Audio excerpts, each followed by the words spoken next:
Hello my lovely soul family, आपके लिए एक और रीडिंग लेके आई हूँ जिसका आज का टॉपिक रहेगा। चर्चा हो रही है आपकी ज़ोर शोर से, पर क्यों, यही देखेंगे टैरो कार्ड के माध्यम से। और ये जनरल रीडिंग रहती है, आप सबको पता है, एनर्जी को पिक करके ही रीडिंग की जाती है, तो ज़रूरी नहीं है कि आपसे ये रेजोनेट हो जाए।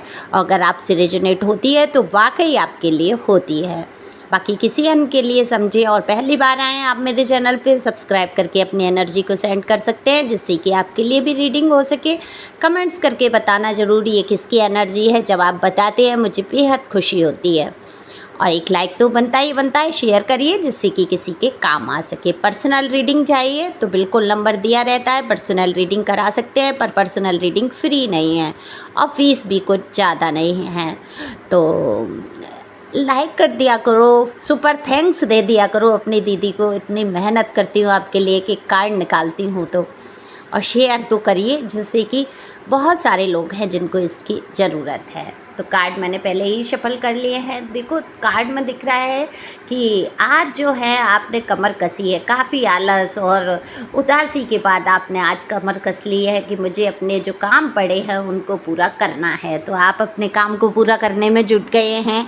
आज सुबह से ही आप कुछ अच्छा सा फील कर रहे हैं। अच्छा क्या आपने सोच लिया है करना मुझे ही है और ये करना ही पड़ेगा, तो क्यों ना मैं इसको अब करना शुरू करूं। तो ऐसी कुछ भावनाएं आपके मन के अंदर आई हैं और आप अपने काम पर ध्यान देने की पूरी कोशिश कर रहे हैं, क्योंकि अभी तक आप जिस एनर्जी से गुजरे हैं वो वाकई बहुत दुखद थी। लेकिन अब अच्छा समय वैसे भी आने वाला है और ये दिन तो बहुत ही अच्छे हैं। देखो माता रानी स्वर्ग से आते हैं हम लोगों से मिलने के लिए इन दिनों, और काफ़ी आशीर्वाद उनका हमारे ऊपर रहता है। तो ये काफ़ी पवित्र दिन है।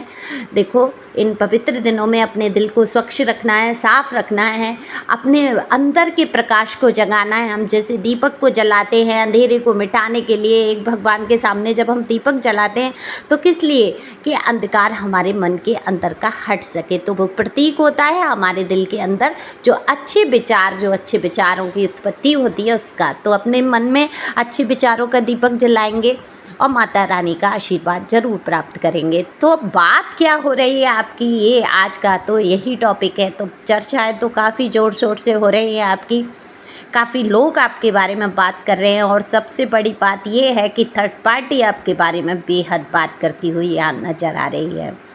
और यहाँ पर डर भी है। देखो आपसे डर भी काफ़ी है, काफ़ी लोग डरते भी हैं। ऐसा नहीं है आप भयानक हैं, क्रूर हैं या आपकी शक्ल बुरी है इसलिए डरते नहीं, आपकी पावर को लेकर बहुत घबराते हुए नज़र आ रहे हैं। आप जिस खूबसूरती से अपनी बात को प्रस्तुत करते हैं सॉरी मैं अटक रही हूँ, जिस खूबसूरती से आप अपनी बातों को रखते हैं, जिस तरीके से आप रहते हैं, कहीं ना कहीं तुलना हो जाती है आपकी कि इस हिसाब से वो नहीं है जिस हिसाब से आप हैं। ये थर्ड पार्टी देखो कोई भी हो सकती है, आपकी बिजनेस के बीच में आया हुआ कोई व्यक्ति जिसने आपको धोखा दिया हो, आपके साथ गद्दारी की हो, या आपके घर परिवार का कोई सदस्य, या दो लोगों के बीच में आई हुई रोमांटिक पार्टी।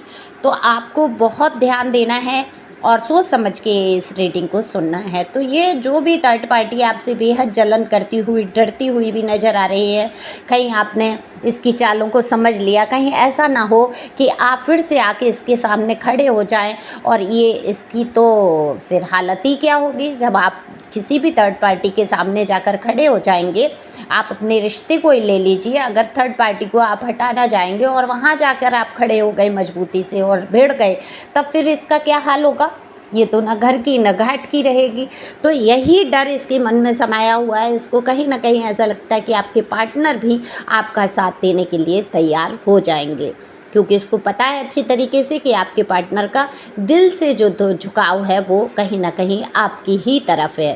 तो ये भी सच है कि जो भी आपके बिजनेस पार्टनर हैं या आपके लाइफ पार्टनर हैं या आपके जानने वाले हैं, वो आपकी वैल्यू को समझते हैं, आपकी पावर को समझते हैं, आपकी बुद्धि की तीव्रता को समझते हैं। तो उनको पता है कि अगर एक बार आप फिर से उनके जीवन में आते हैं या उनके साथ काम करने के लिए राज़ी हो जाते हैं तो बिल्कुल उनकी वहाँ पर उन्नति होगी और घर परिवार भी बहुत अच्छा हो जाएगा। तो यही सोच लेके चल रहे हैं लोग और चर्चा भी कर रहे हैं आपके बारे में काफ़ी लोग। तो ये तो रही जो डरते हुए मुझे नज़र आ रहे हैं उनके बीच की बात, कि कहीं ऐसा ना हो कि ये इंसान फिर से लौट के आ जाए, कहीं ऐसा ना हो ये कुछ हमारे लिए ना कुछ ऐसा कर दे, कहीं इसको कुछ ऐसी बातें ना पता चल जाए कि ये हमारे खिलाफ़ हो जाए। इस प्रकार से बात करते हुए नज़र आ रहे हैं कि ये इंसान सीधा नहीं है, बख्शेगा नहीं किसी को, क्योंकि इसने आज तक बहुत सहन किया है, लेकिन जब ये उठ के खड़ा हुआ तो इसने अच्छे अच्छों की बोलती को बंद कर दिया। तो ये बहुत अच्छी तरीके से जान रहे हैं, आपके जो भी हैं चर्चा करने वाले, ये अच्छी तरीके से जान रहे हैं कि आप किसी प्रकार से कम नहीं हैं किसी भी मामले में। देखो, सीधेपन से आपने ज़िंदगी गुजारी, बहुत सीधे रहे, बहुत भोले, बहुत मासूम बन के आपने ज़िंदगी को गुजारा, लेकिन हुआ क्या, कहते हैं ना, अत की दबाव तो चींटी भी काट लेती है। यही हुआ आपके साथ। आपको आपकी अच्छाइयों का बदला क्या मिला? बुराइयों के साथ आपको हद से ज़्यादा दबाया गया। तब आपने कमर कसी है और आपने ये रूप रखा है, और ये रूप रखना भी चाहिए। कहते हैं ना कि जब राक्षसों की अति हो गई थी, तब क्या हुआ था, देवी माँ ने काली माँ का रूप रखा, धारण किया और उनको नष्ट कर दिया। तो शांत कैसे हुई? जब उनके प्यारे पति उनके अपने जब उनके चरणों में गिर पड़े, तब जाकर वो शांत हुई, उनका क्रोध शांत हुआ। तो जब जैसे ही उनके शंकर भगवान उनके चरणों के नीचे आ गए थे, लेट गए थे, तब वो आश्चर्यचकित रह गईं और उनको बड़ा अफ़सोस हुआ कि उन्होंने अपने पति के ऊपर पैर रख दिया। या ये कहानी है, देखो। तो इसी प्रकार से आपका क्रोध प्यार से तो शांत हो सकता है, किसी कारण से नहीं शांत हो सकता। आपको अगर कोई भड़काता है या आपके साथ कोई खिलाफत करता है, तो बिल्कुल आप काली माँ का रूप धारण करेंगे। जो भी हैं आप, मेल फीमेल जो भी हैं, दोनों के लिए ही है, शिव शक्ति दोनों का ही रूप होती हैं। तो यहाँ पर समझेंगे आप इस चीज़ को। तो आपकी चर्चा तो होनी है, चर्चा हो रही है इसी विषय में। आपकी जो समझदारी है, आपकी जो तेज बुद्धि की जो बातें हैं, बिल्कुल बातें होती हैं कि आपने किस समझदारी से अपने आप को इन सारी चीज़ों से बाहर निकाला है। जो आप पे बीता है वो आपको पता है, जो वक्त गुजर गया है बिल्कुल आपको पता है कि कैसा वक्त गुजरा है। तो यहाँ पर साफ दिख रहा है कि बातें तो बहुत ज़ोर ज़ोर से हो रही हैं आपकी। कई चैप्टर आपके जीवन के खुल के सामने आए हैं, कई रंग आपके दिखाई दिए हैं, जो कि काफ़ी खूबसूरत रंग मैं कहूँगी। ये रंग कोई गलत नहीं है, ये कोई ढंग आपके गलत नहीं थे। देखो, अगर कुछ गलतियाँ आपसे जीवन में हुई हैं, तो वो आपने एक ही बार की हैं। किसी से प्यार कर लिया, किसी से शादी कर ली, या किसी के साथ रिश्ता रखा है, तो आपने किसी एक ही रिश्ते में जाके ये सारी चीज़ें की हैं।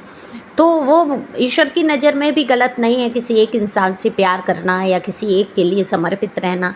तो आपके चैप्टर तो कई खुले हुए हैं यहाँ पर लोगों के सामने, और उन सब के ऊपर आपकी बातें होती हैं जो आपको जानते हैं, समझते हैं। बिल्कुल आपकी जो कोशिशें हैं, आप जो कोशिश करते हैं जीने की, अपनी मजबूती से आगे बढ़ने की, बिल्कुल आपके जानने वाले कहते हैं कि इस परिस्थिति में, शायद कठिन परिस्थितियों में, शायद कोई इंसान डिसीजन नहीं ले रहा होता, रोता रहता कि मैं बहुत परेशान हूँ, बहुत परेशान हूँ। लेकिन आपने क्या समझा है? परेशानियाँ हैं, लेकिन आपने सोचा क्या है कि आपको करना क्या है, आपने ये सोच लिया है। मैं हर बार कहती हूँ, देखो डिवाइन भी कहती है परेशानियाँ हैं, ठीक है, आती हैं आपके जीवन में परेशानियाँ, आपको मजबूत बनाने के लिए आती हैं। और डिवाइन गाइडेंस भी ये है कि परेशानियों के बारे में नहीं सोचना है, उनके हल के बारे में सोचो कि ये परेशानियाँ कैसे हल होंगी, क्या मैं ऐसा करूं कि ये परेशानियाँ दूर हों या मैं इनसे उभर सकूं, मैं आगे बढ़ सकूं। तो डिवाइन भी आपको आगे बढ़ने के लिए कह रहे हैं, आपको बातों पर ध्यान नहीं देना। अगर कोई गलत बात भी आपको आके कहता है, सुनाता है, तो बिल्कुल भी आपको उस ओर ध्यान नहीं देना है, क्योंकि आपकी अगर गलती नहीं है, आपने गलती की नहीं है, तो फिर आपको बुरा भी नहीं लगना चाहिए।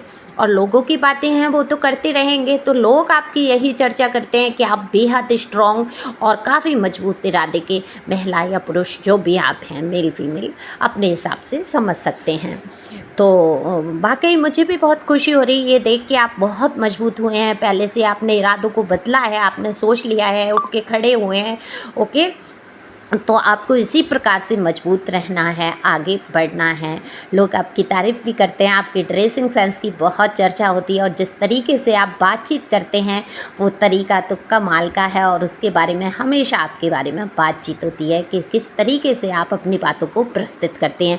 तो उन प्रस्तुत जो आप बातें करते हैं उनसे कई लोग डरते भी हैं, कि कब किसको आप किसकी लगा देंगे, बैंड बजा देंगे, ये भी लोगों को पता है। तो वो जो लोग आपसे आपके खिलाफ खड़े हुए होते हैं, उनकी खुद की बैंड बजी पड़ी रहती है और वो हमेशा मन के अंदर डरते हैं कि कब आप उनकी बैंड बजा दें, कुछ भी पता नहीं है, क्योंकि इन्होंने आपके साथ बहुत गलत किया है, काफ़ी आपको परेशान करने की कोशिश की है, लेकिन आज के टाइम में आपको कोई परेशान नहीं कर सकता। आपने इस प्रकार से अपने ऑरा को मजबूत किया है, आप स्पिरिचुअल हुए हैं, ईश्वर की तरफ गए हैं, भक्ति भी आपने बहुत पूजा पाठ भक्ति की है। कितने ही लोग ऐसे हैं जिन्होंने अपने आप को पूरी तरीके से ईश्वर को सौंप के और बहुत हिम्मत अपने अंदर की है। उन हिम्मत वाले लोगों से भाई मैं तो बहुत ही खुश हूँ, जो हिम्मत कर लेते हैं और ठान लेते हैं, बुरी विपरीत परिस्थितियों में अपने आप को संभाल लेते हैं। उनसे देखो डिवाइन भी बहुत खुश होती है और मैं भी बहुत खुश होती हूँ कि कितनी भी विपत्तियाँ आपके ऊपर आ जाएं, आपको टूटना नहीं है, करना नहीं है। मृत्यु अटल सत्य है, इसके अलावा कुछ भी सत्य नहीं है। तो क्या होगा, ज़्यादा से ज़्यादा मरना हो जाएगा, लेकिन खुद को मारना नहीं होता है। ओके, खुद को मारना नहीं है। इच्छाएं जो अनंत हैं, उन इच्छाओं को थोड़ा सा कम करिए, उन इच्छाओं को थोड़ा सा मारते हुए आगे बढ़िए और ईश्वर आपके साथ हैं। खुश रहें, मस्त रहें, आगे बढ़ते रहें। जिनके अंदर कोई बात होती है उन्हीं की तो बात होती है। तो आपके अंदर बहुत ही खूबसूरत आदतें और अच्छा चरित्र जो आपके पास है उसकी बिल्कुल बात होती है। तो thank you for watching my channel. Thank you angel, thank you God, thank you viewers. Personal reading के लिए नंबर दिया है, अगर ज़्यादा कोई परेशानी हो तो आप पर्सनल रीडिंग ले सकते हैं। Thank you.